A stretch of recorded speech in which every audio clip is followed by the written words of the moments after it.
मुझे याद नहीं कब से, लेकिन जब से मैंने होश संभाला था तब से ही मुझे डॉक्टर बनना था। मुझे लगता था कि मुझे भी लोगों के दुख दूर करने हैं। सपना देखना आसान होता है, लेकिन उसे पूरा करना बहुत मुश्किल बात है। मेरे साथ भी यही हुआ, लेकिन ऊपर वाला आपके लिए कुछ तो प्लान करके रखता है। मेरे माता पिता जब मैं 6 साल की थी तब ही एक एक्सीडेंट में चल बसे।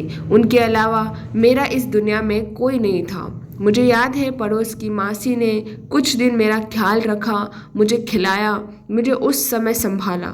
वो शायद मुझे हमेशा अपने साथ रखती, लेकिन फिर जैसा कि मैंने कहा, ऊपर वाले ने शायद मेरे लिए कुछ और प्लानिंग कर रखी थी। मेरे पिता के दोस्त डॉक्टर थे।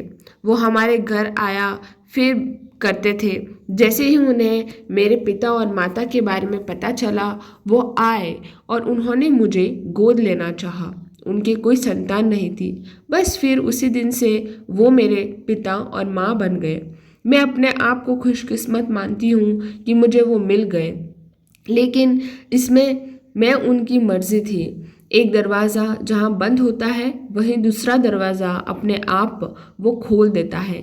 पिताजी डॉक्टर थे और मुझे भी डॉक्टर बनना था। पढ़ाई लिखाई अच्छे से हुई और भगवान और माता पिता के आशीर्वाद और मेरी मेहनत की बदौलत आखिरकार मेरा सपना सच हो गया। पढ़ाई पूरी करने के बाद पिताजी के क्लिनिक में इनके साथ मैंने प्रैक्टिस की और फिर वहीं उनकी थोड़ी ही दूरी पर उनके सहयोग से मैंने अपना एक छोटा सा क्लिनिक भी खोल लिया। कई लोग आते क्लिनिक पर और मैं उनकी इलाज करके खुश होती। लेकिन पिछले कुछ दिनों से मेरी क्लिनिक के बाहर एक बुजुर्ग महिला आती है। शुरुआत में वो आती थी, बाहर से ही मुझे देखती थी और चली जाती थी। मेरे क्लिनिक के सामने ही उन्होंने अपना डेरा डाल दिया था। महिला बुजुर्ग थी, अच्छे से बोल भी नहीं पा रही थी। मैंने इस कारण उन्हें कुछ नहीं कहा। मैंने कोशिश की उनसे बात करने की और उन्हें बेहतर जगह ले जाने की, लेकिन वो नहीं मानती थी। एक दिन मैं शौक रह गई जब उन्होंने मुझे मालू कह के बुलाया। इस नाम से मुझे मेरे पिता और माँ ही बुलाते थे। किसी को शायद ही यह नाम पता था। मेरा पूरा नाम मालती ज़रूर क्लिनिक के बाहर लिखा था, लेकिन यह नाम उन्हें कैसे पता। कुछ एक और दिन मैंने सोचा, फिर मैंने बात को टाल दिया, यह सोचकर कि शायद उन्हें मुंह से निकल गया होगा। वो वैसे ही कई बातें बड़बड़ाती रहती थी। मेरे आते और जाते समय वो बड़ी प्यार भरी नज़रों से मुझे देखती थी, लेकिन जैसे ही कभी मैं उनके पास जाती, वो नज़रें चुराकर दूर होने लगती। इसीलिए फिर मैंने उनके पास जाना छोड़ दिया। करीब 1 महीना हो गया था। उन्होंने मेरे क्लिनिक के आसपास इस बारे में मैंने माँ को बताया था। एक दिन माँ को कुछ सामान था, काम था और उनको मेरे क्लिनिक आना हुआ। वहीं उन्होंने उस बुजुर्ग महिला को देखा। देखकर उन्होंने उस समय कुछ नहीं कहा, लेकिन मेरे घर जाने के बाद उन्होंने कहा कि उनकी शक्ल जानी पहचानी सी लग रही है। उन्हें ऐसा लग रहा था कि उन्होंने कहीं उसको देखा है। करीब 15 दिन बाद एक दिन मैंने घर जाने पर माँ मुझे कहती है कि उन्हें पता चल गया है कि वो कौन है, लेकिन अभी पूरी बात नहीं बता सकती। मैंने कहा, कौन है? आप उन्हें जानती हैं क्या? वो मेरा नाम भी जानती हैं। उन्होंने मुझे मालू कहकर बुलाया था। कौन है वो? माँ ने कहा कि अभी नहीं, पर बहुत जल्द मैं तुझे बता दूंगी कि वो कौन है। अब मेरे मन में भी विचार आने लगे कि वो कौन है, आखिर इस हालत में कैसे आ गई। अगली सुबह हमारे घर पर मासी आ गई। मासी को माँ ने बुलाया था। आते ही मासी ने उनसे मिलने को कहा। अभी तक मेरे समझ नहीं आ रहा था कि यह क्या हो रहा है। हम तीनों क्लिनिक गए। मासी ने देखा और माँ को कहा कि हाँ, यह वही है। दोनों उनके पास गए। उन्होंने आता देखा, वो दूर जाने लगी, लेकिन मासी ने उन्हें उनके नाम से बुलाया। बिमला बेन रुको। अपना नाम शायद उन्होंने बहुत दिनों बाद सुना होगा। मासी ने उनका हाथ पकड़ा। वो फफक फफक कर रोने लगी। मासी के कहने पर पहली बार वो क्लिनिक में आई, अंदर बैठी, पहले से अच्छी लग रही थी, बात भी कर रही थी, रो भी जा रही थी, लेकिन मुझे अभी तक समझ नहीं आया था कि आखिर वो महिला है कौन, जिसे मेरी माँ और बचपन की मेरी पड़ोस वाली मौसी जानती है।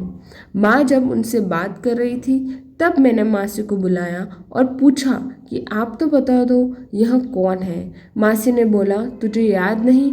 शायद नहीं होगा, छोटी थी तू, उस समय बचपन में देखा था, उसके बाद कहाँ देखा तूने। यहाँ तेरी मामी है। याद है जब तेरे माँ बाप गुजर गए थे तब आस पड़ोस मोहल्ले वालों ने कहा था कि तुझे किसी रिश्तेदार के यहाँ छोड़ दूँ। हालांकि मैं नहीं चाहती थी, लेकिन फिर मैंने सोचा कि मेरे पास रहकर क्या मिलेगा। तेरा भविष्य बन जाएगा अगर कोई मिल जाए तो। तेरे एक ही मामा थे, तेरे नाना का ज़मीन जायदाद का सब था, लेकिन तेरे माँ ने अपने पसंद से शादी की, जिस कारण उन्होंने उनसे रिश्ता तोड़ दिया। जब मैं तुझे लेकर उनके पास गई तो मेरे मामा तो मुझे देखकर पिघल गए थे, लेकिन तेरी मामी ने साफ मना कर दिया था कि हमारा इससे कोई रिश्ता नहीं। तुझे याद है उस दिन मैं तुझे ले गई थी, मासी ने मुझे सवाल किए। मुझे याद है धुंधला सा। मैंने कहा, समय कभी एक सा नहीं रहता। आज इनके सगे बेटे बहू ने इन्हें घर से निकाल दिया। तेरे मामा के जाने के बाद इनकी यहाँ हालत हो गई है। शायद इनको अपनी कि उस गलती का अब एहसास हो रहा है। बुरे समय जब आता है तब एहसास होता है कि कभी भी घमंड नहीं करना चाहिए, यह कभी भी किसी के साथ भी हो सकता है। इसलिए तुझे ढूंढते ढूंढते यह यहाँ तक आ गई तेरे पास। मुझे पता था इनके बारे में खोज खबर मिलती रहती थी। तेरी माँ को भी मैंने बताया था, इसलिए उन्होंने मुझे फ़ोन किया यहाँ आने को। उन्हें लगा कि यह वही है। उनको देख मुझे ज़रा सा भी गुस्सा नहीं आ रहा था। पता नहीं क्यों अपनापन पैदा हो गया था। उन्हें लगा था कि उनसे गलती हो गई थी। अब जाकर उनकी आंखें खुल गई थी। मैंने जाकर पहले उनके पाँव छुए। अब वो हमारे ही साथ रहती हैं, थोड़ी बातें भी करने लगती हैं। आज की कहानी हमारी यहीं पे समाप्त होती है। आपको कहानी कैसी लगी ये ज़रूर बताइएगा, और साथ ही हमारे चैनल को सब्सक्राइब कर लीजिए इसी तरह की शानदार और मज़ेदार कहानियाँ और सस्पेंस कहानियाँ सुनने के लिए। और कमेंट में ज़रूर बताइए कि आपको नेक्स्ट कहानी कौन सी सुननी है। Thank you very much.